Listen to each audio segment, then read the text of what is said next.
তাইলে তো সিন্ডিকেট প্রত্যেক মহল্লায় হইতো, বাজারে হইতো না সিন্ডিকেট। রোজা আসতে দেরি, সিন্ডিকেট হইতে দেরি হয় না। সিন্ডিকেট তো মহল্লায় মহল্লায় হইতো।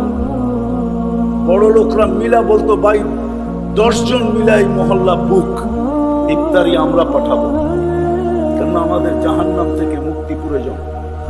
এক টোপ পানি দিয়ে যদি মুক্তি পাওয়া যায়।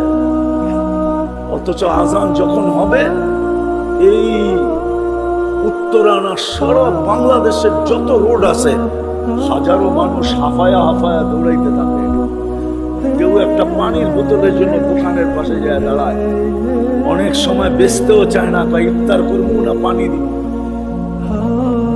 আমার জাতির তো এই অবস্থা, বুঝাইতে পারলাম।